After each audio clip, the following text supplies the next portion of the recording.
وہ اوپر اپنے بستر میں پھر سے لیٹ گئی اور کمبل منہ پہ ڈال لیا۔ بہت ذلیل ہو تم حیا، او گاڈ، وہ تمہارا ہسبینڈ ہے؟ جی جے ابھی ٹھیک سے حیران ہی نہیں ہو پائی تھی کہ گھڑی پہ نگاہ پڑی۔ ارے 8 بج گئے۔ وہ میگزین پھینک کر اٹھی اور کھڑکی کے سامنے جا کر کھڑی ہوئی۔ پھر سلائڈ کھول کر چہرہ باہر نکال کے لبوں کے گرد دونوں ہاتھوں کا پیالہ بنائے بآواز بلند چلائی، گڈ مارننگ ڈی جے۔ نی نی نے دور نیچے سے کسی لڑکے نے جوابی ہانک لگائی تھی۔ ذلیل، وہ جل کر دروازے سے چلائی، چپ کرو، مجھے سونے دو۔ حیا نے تکیہ کھینچ کر اسے دے مارا، مگر وہ اس کھڑکی کے پاس کھڑی صدائیں لگاتی رہی۔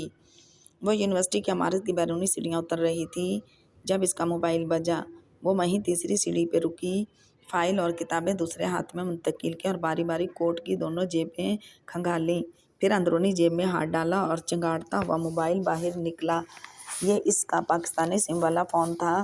دوسرا موبائل جہان کے پاس ہونے کے باعث وہ آج کل اسے ہی استعمال کر رہی تھی۔ چمکتی اسکرین پہ ترکی کا کوئی غیر شناسا نمبر لکھا آ رہا تھا۔ نمبر کس کا تھا اسے قطعاً یاد نہ آیا۔ نمبر یاد رکھنے کے معاملے وہ بہت چور تھی۔ اسے اپنے پاکستانی موبائل نمبر تک کے آخری 2 ہندسے بھولتے تھے اور ترکی والا تو خیر سرے سے یاد نہ تھا۔ ہیلو، وہ فون کان سے لگائے ہوئے وہیں سیڑھی پہ بیٹھ گئی، کندھے سے بیگ اتار کر ایک طرف رکھا اور فائلیں گود میں۔ جہاں تیرا نقش قدم رکھتے ہیں، خیاباں خیاباں ارم دیکھتے ہیں۔ آواز اجنبی تھی بھی اور نہیں بھی، مگر اس کا لوچ، اتار چڑھاؤ اور انداز سب شناسا تھا۔ وہ لب بھینچ گئی۔ عبدالرحمن بات کر رہا ہوں اور بات کرنے کی اجازت چاہتا ہوں۔ گو کہ وہ پڑھا لکھا لگتا تھا، مگر انداز سے کہیں نہ کہیں بمبئی کے کسی نچلے طبقے کے شہری کی جھلک آتی تھی۔ کیا بات کرنی ہے آپ کو؟ آخر آپ مجھ سے چاہتے کیا ہیں؟ ملنا چاہتا ہوں، بتائیے کیا یہ ممکن ہے؟ اس کی ریڑھ کی ہڈی میں ایک سرد لہر دوڑ گئی، ہتھیلیاں بے اختیار پسینے میں بھیگ گئیں۔ میں نہیں مل سکتی۔ کیوں؟ جس فون کال میں آپ کی دوست نے آپ کے کزن کو اپنے ساتھ چلنے کی آفر کی تھی، اس میں غالباً انہوں نے بیوک ادا کا ذکر کیا تھا۔ پرنسز آئی لینڈز، شہزادوں کے جزیرے، کیا آپ ادھر نہیں آ رہیں؟ تو وہ اس کی کالز ٹیپ کر رہا تھا اور تبھی اس نے پاکستان والے موبائل پہ کال کی تھی، کیونکہ وہ ترکی والے فون کے جہان کی تحویل میں ہونے کے بارے میں جانتا تھا۔ میں بیوک ادا نہیں جا رہی۔ آئندہ آپ نہ تو میرا پیچھا کریں گے، نہ ہی میری کالز ٹیپ کریں گے، ورنہ میں آپ کی جان لے لوں گی، سمجھے؟ اس نے جھلا کر فون کان سے ہٹایا اور سرخ بٹن زور سے دبایا۔ موبائل آف ہو گیا۔ وہ گہری سانس لے کر اٹھ کھڑی ہوئی، جانے کب یہ شخص اس کا پیچھا چھوڑے گا۔ سمندر کی جھاگ بھری نیلی لہروں پر سے ہوا سرسراتے ہوئے گزر رہی تھی۔ وہ دونوں فیری کی بالکونی میں کھڑے سامنے سمندر کو دیکھ رہے تھے۔ جہان قدرے جھک کر ریلنگ پکڑے کھڑا تھا اور حیا گردن سیدھی اٹھائے لب بھینچے سامنے افق پہ دیکھ رہی تھی۔ ڈی جے ابھی کیمرہ لیے بالکونی کے دوسرے سرے تک گئی تھی، سو ان دونوں کے درمیان خاموشی چھا گئی تھی۔ وہ جب سے کدی کوئے کی بندرگاہ پہ فیری میں سوار ہوئے تھے، تب سے آپس میں بات نہیں کر رہے تھے۔ فیری ویسی بھی کھچا کھچ بھرا تھا، جگہ ڈھونڈنے میں ہی اتنا وقت صرف ہو گیا۔ فیری کی نچلی منزل جو چاروں طرف سے شیشوں سے بند تھی، پر جڑے تمام صوفے اور کرسیاں بھرے تھے، سو وہ بالائی منزل پہ آ گئے جو اوپن ایئر تھی، کھلا سا وسیع احاطہ جہاں ہر طرف صوفے اور کرسیاں تھیں، مگر ایک نشست بھی خالی نہ تھی۔ ان کو بالآخر فیری کے کنارے پہ بنی تنگ سی بالکونی میں کھڑے ہونے کی جگہ ملی۔ وہ اتنی تنگ تھی کہ سمندر کی جانب رخ کر کے ایک وقت میں ایک بندہ ہی ریلنگ کے ساتھ کھڑا ہو سکتا تھا۔ بالکونی کی گیلری لمبی تھی اور لوگوں کی ایک طویل قطار وہاں کھڑی تھی۔ وہ دونوں بالکل دائیں طرف کے کونے میں تھے۔ ہوا بے حد سرد تھی، پھر بھی جہان سیاہ سویٹر کے آستین کوہنیوں تک موڑے ہوئے تھا، مگر اسے بے حد سردی لگ رہی تھی کہ اس نے سیاہ لمبے اسکرٹ کے اوپر صرف سرمئی سویٹر ہی پہن رکھا تھا، سو اب سیاہ سٹول کو سختی سے کندھوں کے گرد لپیٹ کر بازو سینے پہ باندھ رکھے تھے۔ گیو می سم شائن، گیو می سم رین۔ حیا کے بائیں جانب ریلنگ پکڑے انڈین لڑکیوں کا ایک گروپ کھڑا تھا۔ وہ لڑکیاں بہت سی تھیں، وہ کندھے سے کندھا ملا کر کھڑی تھیں اور ان کی قطار بالکونی کے دوسرے سرے تک جاتی تھی۔ وہ کسی اسٹڈی ٹور پہ استنبول آئی ہوئی تھیں اور اب چہرے کے گرد ہاتھوں کا پیالہ بنائے بآواز بلند لہک لہک کر گیت گا رہی تھیں۔ تم اس روز بغیر بتائے اٹھ کر چلی گئیں۔ تمہیں پتہ ہے میں کتنا دیر استقلال اسٹریٹ میں تمہیں ڈھونڈتا رہا۔ وہ ریلنگ پہ جھکا سمندر کی لہروں کو دیکھتے ہوئے کہنے لگا۔ تو نہ ڈھونڈتے، حیا نے بے نیازی سے شانے اچکائے۔ ہوا سے اس کے بال اڑ اڑ کر جہان کے کندھوں کو چھو رہے تھے، مگر وہ انہیں سمیٹنے کا تکلف بھی نہیں کر رہی تھی۔ اتنا غصہ! جہان نے گردن موڑ کر حیرت سے اسے دیکھا۔ وہ تنے ہوئے نکوچ کے ساتھ سامنے دیکھتی رہی۔ ایسا بھی کچھ نہیں کہا تھا میں نے۔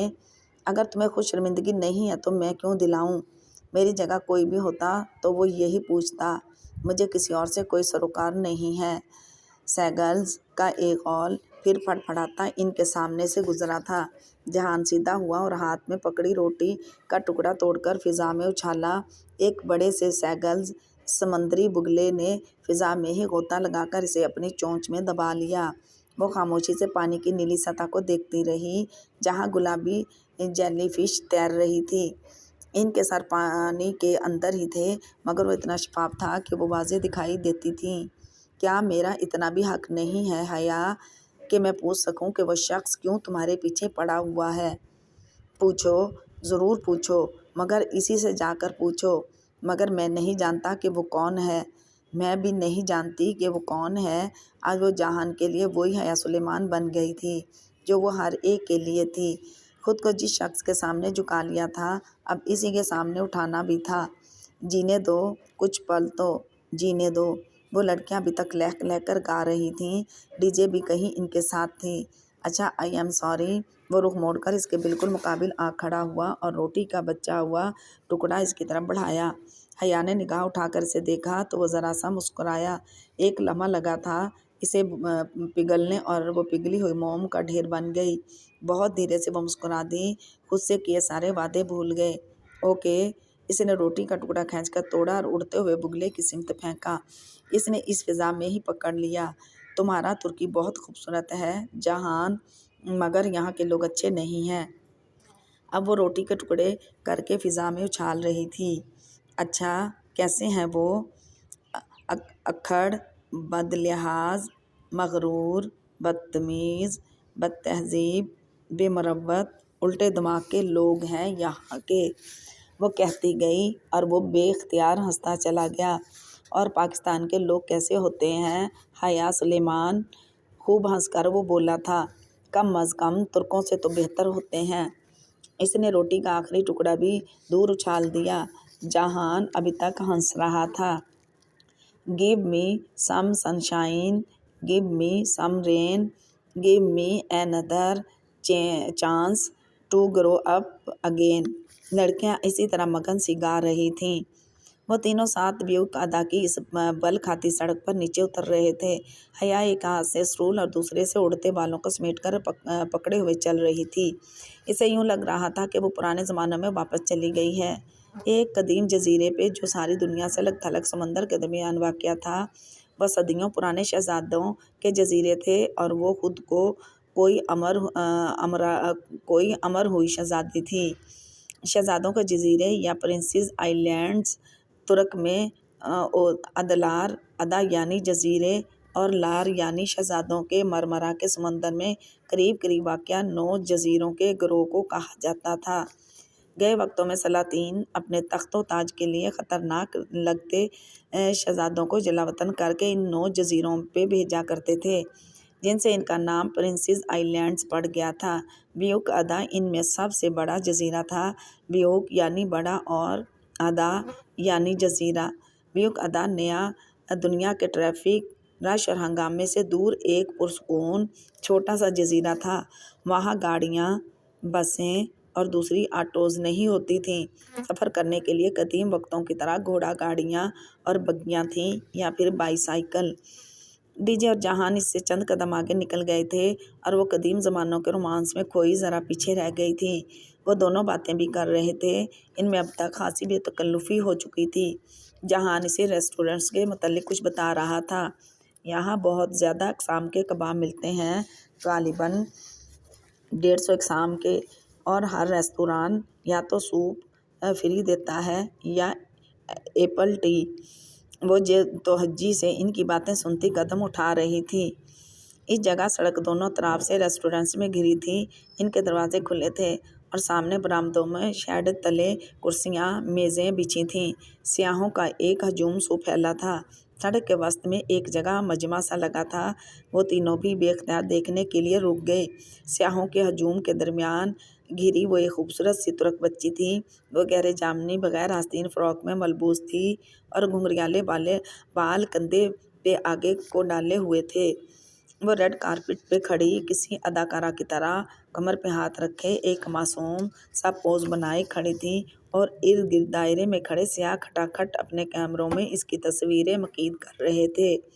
وہ ہر تصویر کے بعد ذرا مختلف انداز سے کھڑی ہو جاتی اور چہرے پہ معصومیت طاری کیے بھی کبھی آنکھیں ٹپٹپاتی، کبھی تھوڑی تلے ہاتھ رکھتی، کبھی مسکراتی، کبھی ناک سکوڑتی۔ شاید ایک دو سیاح اس کی تصویر بنانے رکے ہوں گے تو دیکھا دیکھی مجمع لگ گیا ہوگا۔ وہ اوور ڈی جے بھی فوراً اپنے کیمرے نکال کر تصویریں بنانے کھڑی ہو گئیں۔ اس بچی کے پوز اتنے پیارے تھے کہ تصویر بنا کر بھی ان کا دل نہیں بھر رہا تھا۔ تھوڑی دیر بعد حیا نے لمحے بھر کا توقف کرتے ہوئے چہرہ اٹھایا تو دیکھا جہان ساتھ ہی کھڑا لب نیچے قدرے ناگواری سے یہ سارا منظر دیکھ رہا تھا۔ وہ شانے اچکائے پھر سے سیاحوں کے جمگاٹے میں کھڑی بچی کی طرف متوجہ ہو گئی۔ عمر دیکھو اس کی، اور ایکشن کیسے مار رہی ہے۔ ڈی جے ہنستے ہوئے تصویریں کھینچ رہی تھی۔ دفتر مجمع کو چیر کر ایک لڑکی تیزی سے آگے بڑھتی دکھائی دی۔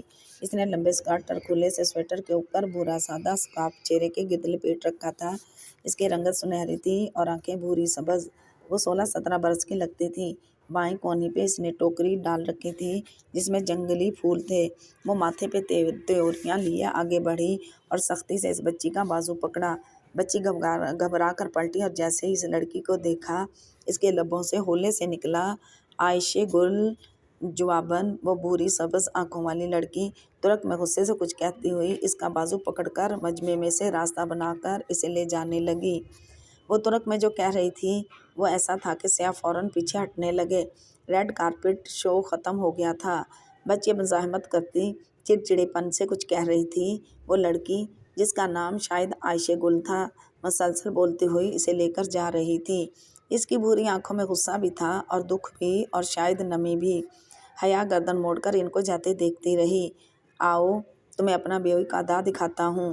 جہان کی آواز پہ وہ چونکی، پھر خفیف سا سر جھٹک کر اس کے ساتھ آگے بڑھ گئی۔ جہان نے ایک بگی روک دی تھی۔ ڈی جے نے البتہ 4 لیراز بھی فی گھنٹہ کے حساب سے سائیکل کرائے پہ لے لی تھی اور اب وہ اس پہ سوار ہو رہی تھی۔ حیا بگی کے قریب آئی تو جہان نے ایک طرف ہو کر راستہ دیا۔ وہ شاہانہ سی بگی اوپر سے کھلی تھی۔ آگے ایک گھوڑا جتا تھا۔ اس کے ساتھ بگی بان لگام تھامے بیٹھا تھا۔ پیچھے ایک خوبصورت سی 2 افراد کے بیٹھنے کے لیے نشست بنی تھی جس پہ سنہری نقش و نگار بنے تھے۔ وہ احتیاط سے اوپر چڑھی۔ مخملی شاہی نشست نہایت گداز تھی۔ وہ دونوں ایک ساتھ ہی اس پہ بیٹھے۔ بگی بان نے گھوڑے کو ذرا سی چاک لگائی تو وہ چل دیا۔ پتھریلی سڑک پہ اس کے ٹاپوں کی آواز گونجنے لگی۔ تو پھر پاکستان کے اچھے لوگ کیسے ہوتے ہیں؟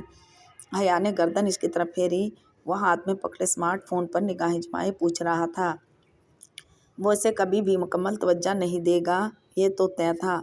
پاکستان اور پاکستان کے اچھے لوگ۔ حیا گہری سانس لے کر سامنے کو دیکھنے لگی۔ سڑک دور یہ سبز درختوں کی قطار سے گھری تھی۔ چند پیلے زرد پتے سڑک کے کناروں پہ بکھرے پڑے تھے۔ درختوں کی دونوں قطاروں کے درمیان بگی سست روی سے آگے بڑھ رہی تھی۔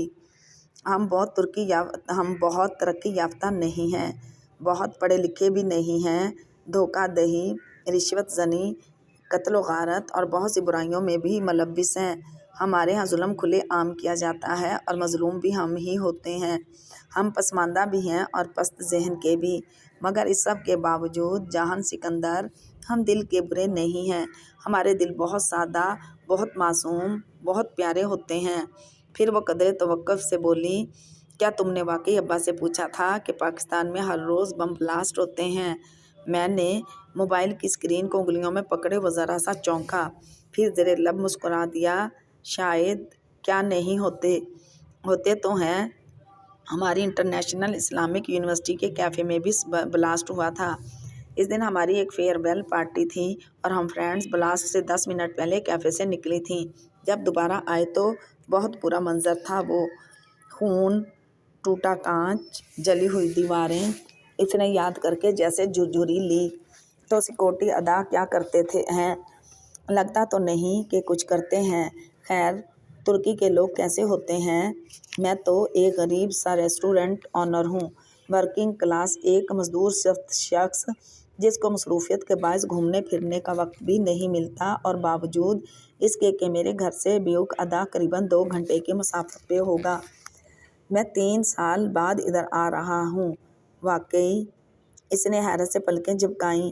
جہان نے شانے اچکا دیے۔ وقت ہی نہیں ملتا۔ میں نے بچت کے لیے ریسٹورنٹ میں ورکرز کم سے کم رکھے ہوئے ہیں، سو کام کا بوجھ بہت بڑھ جاتا ہے۔ وہ اسی طرح اسکرین کو دباتا مسلسل کام کر رہا تھا۔ بگی سڑک کی ڈھلان سے نیچے اتر رہی تھی۔ بل کھاتی سڑک کے دونوں طرف میں خوبصورت بنگلوں کی قطاریں تھیں۔ سڑک کے کنارے کتے ٹہلتے پھر رہے تھے۔ یہ تختہ کمزور ہے دفتر۔ جہان نے اپنے جوگر سے نیچے موجود تختہ تھپتھپایا اور پھر جھکا۔ پلیز جہان، ساری دنیا کی ٹوٹی چیزیں تمہارا ہیڈک نہیں ہیں۔ اچھا، وہ جو جھک رہا تھا قدرے خفگی سے سیدھا ہوا۔ وہ پھر سے موبائل پہ کچھ لکھنے لگا۔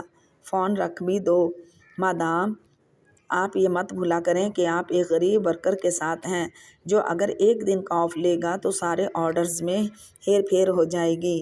سو اس بیچارے کو بہت سے کام یوں ہی آن دی موو بھگتانے پڑتے ہیں، اور وہ یہ بھی جانتا ہے کہ ان تمام محنتوں کے باوجود وہ اگلے 10 سال تک بھی بیوک ادا کے ان بنگلوں جیسا آدھا بنگلہ بھی نہیں بنا سکتا۔ اس کے کہنے پہ حیا نے لاشعوری طور پر سڑک کے دونوں طرف بنے بنگلوں پہ نگاہ دوڑائی اور ایک لمحے کو ٹھٹک کر رہ گئی۔ دائیں طرف جہان کے جانب جس بنگلے کے سامنے سے بگی گزر رہی تھی وہ اتنا عالیشان اور خوبصورت تھا کہ نگاہ نہیں ٹکتی تھی۔ 4 منزلہ، سفید اونچے ستونوں پہ وہ محل یوں شاہانہ انداز میں کھڑا تھا جیسے کوئی ببر شیر اپنے پنجوں پہ بیٹھا ہوتا ہے۔ اس کے چھوٹے سے باغیچے کے آگے ایک لکڑی کا سفید گیٹ تھا۔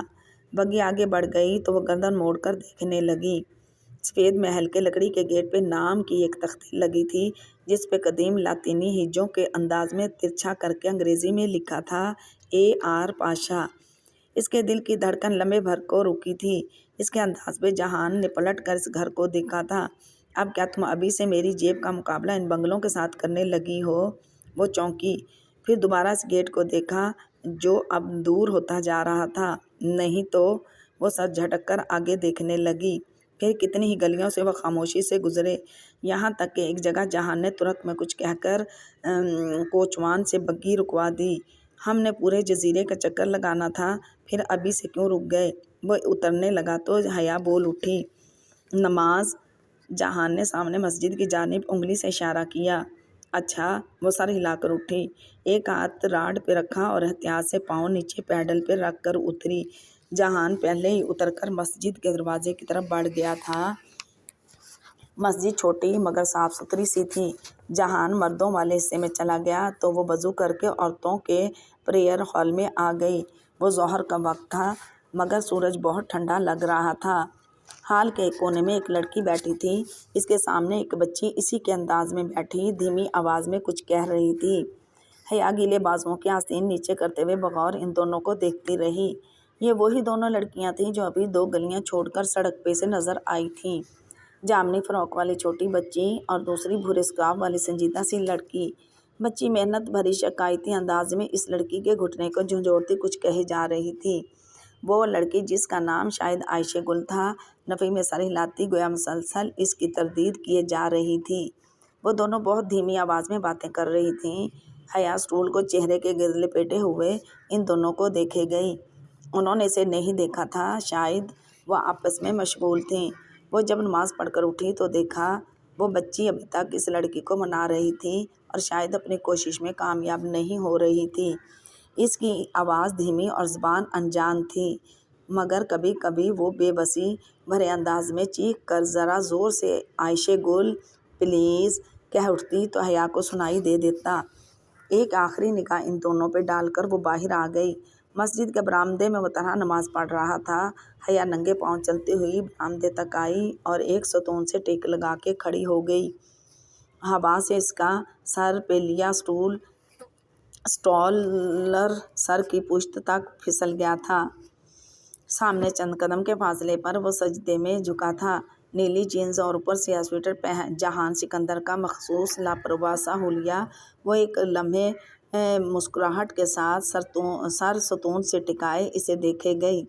وہ اب سجدے سے اٹھ کر تشہد میں بیٹھ رہا تھا۔ ہر کام بہت پھرتی سے کرنے والا جہان سکندر کی نماز بہت ٹھہری ہوئی اور پرسکون تھی۔ وہ چونکہ اس سے ذرا پیچھے کھڑی تھی تو یہاں سے اس کا صرف ہلکا رخی نظر آتا تھا۔ گردن کی پشت اور چہرے کا ذرا سا دایاں حصہ وہ گردن جھکائے پڑ رہا تھا۔ پھر اس نے دائیں رخ سلام کے لیے گردن موڑی تو حیا کو بالآخر اس کا چہرہ نظر آیا۔ وہ زیر لب مسکراتے اسے دیکھے گئی۔ دوسری جانب سلام پھیر کر اس نے دونوں ہاتھ دعا کے لیے اٹھائے۔ چند لمحے وہ یوں ہی بیٹھا دعا مانگتا رہا۔ پھر ایک گہری سانس لے کر ہاتھ چہرے پر پھیرتا وہ کھڑا ہوا اور واپس مڑا تو اسے ستون کے ساتھ کھڑے دیکھ کر مسکرایا۔ تم انتظار کر رہی تھیں؟ وہ ذرا مسکرا کر کہتا ہوا اس کی طرف آیا تو حیا نے سر اثبات میں ہلا دیا۔ وہ دونوں ساتھ ہی باہر آئے تھے۔ جہان چوکھٹ پر جب وہ جھجک کر کھڑا جوگر پہن رہا تھا حیا نے سے پکارا۔ جہان چوکھٹ پر جب وہ جھک کر کھڑا جوگر پہن رہا تھا تو حیا نے سے پکارا، ہوں تم مذہبی ہو؟ تھوڑا بہت، وہ تسمہ باندھ رہا تھا۔ لگتے نہیں ہو۔ تسمے کی گرہ لگاتی اس کی انگلیاں تھمیں۔ اس نے سر اٹھا کر قدرے ناسمجھی سے حیا کو دیکھا۔ میں کیا کرتا تو مذہبی لگتا؟ یہ تو مجھے نہیں پتا۔ ویسے تم نے دعا میں کیا مانگا؟ میں نے زندگی مانگی۔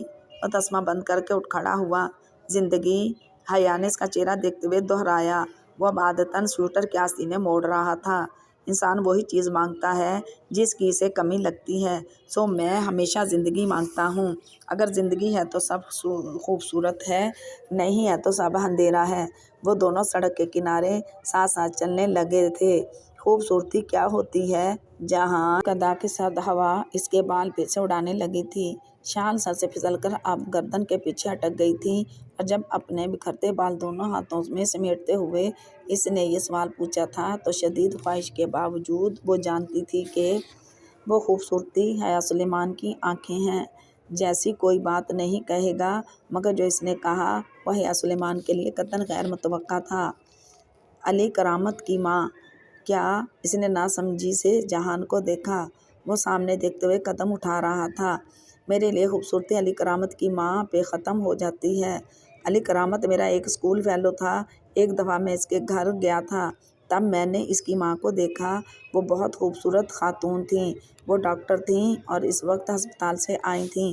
وہ تھکی ہوئی تھیں اور تب کچن میں کھڑی ٹیشو سے اپنا چہرہ تھپ تھپا رہی تھیں۔ حیا، وہ چہرہ اتنا مقدس، اتنا خوبصورت تھا کہ میں بیان نہیں کر سکتا۔ اس کی بات پہ وہ چند لمحے کے لیے خاموش سی ہو گئی۔ وہ ترک تھیں یا پاکستانی؟ بہت دیر بعد بولی۔ وہ سیاہ فام تھیں، خالص سیاہ فام، اور حیا کے حلق تک میں کڑواہٹ گھل گئی۔ تاہم وہ لب بھینچے خاموشی سے اس کے ساتھ قدم اٹھاتی رہی۔ یہ وہ واحد شخص تھا جس کے سامنے وہ جھک جاتی تھی، خاموش ہو جاتی تھی، کڑوے گھونٹ پی لیتی تھی اور پھر بھی موم بن جاتی تھی۔ اگر یہی بات کسی اور نے کہی ہوتی تو وہ اپنے ازلی تنتنے سے اس کو اتنی سناتی کہ ایسی بات کرنے کی وہ شخص دوبارہ کبھی ہمت نہ کرتا۔ حد ہو گئی۔ بھلا سیاہ فام کہاں اتنے حسین ہو سکتے ہیں؟ یا پھر شاید جہان کا مطلب یہ تھا کہ حیا سلیمان کے مقابلے میں ایک بدصورت ترین سیاہ فام عورت بھی خوبصورت لگتی ہے۔ وہ زندگی میں پہلی دفعہ کسی بدصورت عورت کو سوچ کر حسد کا شکار ہوئی تھی مگر چپ رہی۔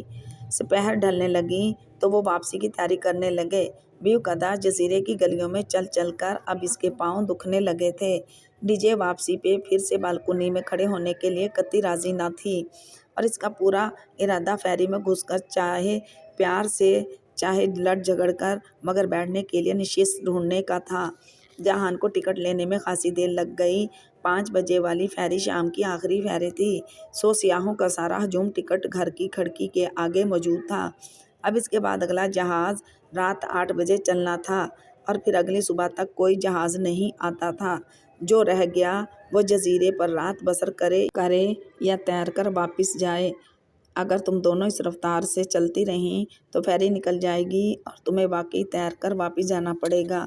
وہ ان دونوں کی سست روی پہ خاصا جھنجھلا کر بولا تھا۔ جواباً وہ قدرے خفت سے ذرا تیز چلنے لگی۔ بندرگاہ کھچا کھچ سیاحوں سے بھری تھی۔ وہ تینوں اس رش میں بامشکل راستہ بناتے آگے بڑھ رہے تھے۔ جہان آگے تھا اور وہ دونوں پیچھے۔ اسے اب اپنے ریسٹورنٹ کی فکر ہونے لگی تھی۔ پراپرٹی کی مالکہ نے آ کر پھر سے کوئی ہنگامہ کیا تھا۔ جہان اسے اس سارے معاملے پہ قدرے پریشان و متاسف لگا تھا۔ گو کہ وہ اپنے تاثرات چھپانے کی مکمل کوشش کر رہا تھا، مگر وہ اس کا ہر رنگ اب پہچاننے لگی تھی۔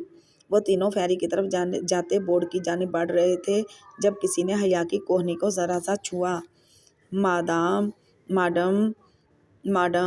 وہ ٹھٹک کر رکی اور گردن موڑی۔ اس کے عقب میں ایک 12-13 برس کا ایک ترک لڑکا کھڑا تھا۔ وہ کوئی ٹھیلے والا تھا۔ اس نے گردن کے گرد اور دونوں ہاتھوں میں بہت سے ہار اور موتیوں کی لڑیاں ڈوریوں میں باندھ کر اٹھائی ہوئی تھیں، اور اب وہ لڑیوں کا ایک گچھا حیا کے چہرے کے سامنے کر کے دکھاتا ترغیب دلانے کی کوشش کر رہا تھا۔ وہ کبھی نہ رکتی، مگر وہ موتی اور ان کی چمک اتنی خوبصورت تھی کہ اسے ٹھہرنا ہی پڑا۔ وہ بے اختیار لڑیاں گلیوں میں اٹھا کر الٹ پلٹ کر دیکھنے لگی۔ وہ بالوں میں پرونے والی لڑیاں تھیں اور اتنی حسین تھیں کہ چند لمحے کے لیے وہ لمبے بالوں کی دیوانی لڑکی ارد گرد کو فراموش کر بیٹھی۔ حیا! جہان دور سے اسے آوازیں دے رہا تھا۔ اس نے سر اٹھا کر دیکھا۔ جہان اور ڈی جے فیری کے تختے پہ چڑھ چکے تھے اور اب جھنجھلاہٹ بھری کوفت سے اسے بلا رہے تھے۔ 1 منٹ، وہ انگشت شہادت اٹھا کر ان کو روکنے کا اشارہ کرتی پلٹ کر جلدی جلدی لڑیاں دیکھنے لگی۔ How much? اس نے 2 لڑیاں الگ کر کے پوچھا۔ 3 لیرا۔ یہ تو بہت زیادہ ہیں۔ اس نے خفگی سے بچے کو دیکھا۔ پیچھے جہان اسے ناگواری بھرے انداز میں پھر سے آواز دے رہا تھا۔ تم جاؤ، جگہ تلاش کرو، میں 2 منٹ میں آ رہی ہوں۔ اس نے ان کو مطمئن کرنے کے لیے جانے کا اشارہ کیا۔ ان تک ان کی آواز شاید پہنچ گئی تھی، تبھی وہ دونوں سر ہلا کر مڑے اور فیری کے اندرونی راستے کی جانب بڑھ گئے۔ فیری نکلنے میں ابھی 3 منٹ تھے اور وہ ان 3 منٹوں کو ضائع نہیں کرنا چاہتی تھی۔ 7 لیرا، اس نے حتمی انداز میں لڑکے کو کہا اور پیسے نکالنے کے لیے سنہری کلچ کھولا۔ اس سے قبل کہ وہ نوٹ نکالتی، لڑکے نے ایک دم پرس جھپٹا اور بھاگ کھڑا ہوا۔ لمحے بھر کو اسے سمجھ نہیں آیا کہ ہوا کیا ہے، اور جب سمجھ آیا تو وہ رکو میرا پرس، وہ چلاتی ہوئی اس کے پیچھے لپکی۔ جہان، ڈی جے فیری اس افتاد میں اس سے سب بھول گیا۔ لڑکا پھرتی سے بھاگتا جا رہا تھا۔ سیاح افراتفری میں فیری کی طرف بڑھ رہے تھے۔ کسی کے پاس توجہ کرنے کو وقت نہ تھا۔ وہ تیز قدموں سے دوڑتی اس لڑکے کے پیچھے آئی۔ وہ بازار کی طرف مڑ گیا تھا اور اب ایک گلی کے عین وسط میں کھڑا تھا۔ حیا جیسے ہی بھاگتی ہوئی اس گلی میں داخل ہوئی، لڑکے نے چونک کر اسے دیکھا اور پھر بھاگ کھڑا ہوا۔ رکو! وہ غصے سے چلاتی اس کے پیچھے دوڑ رہی تھی۔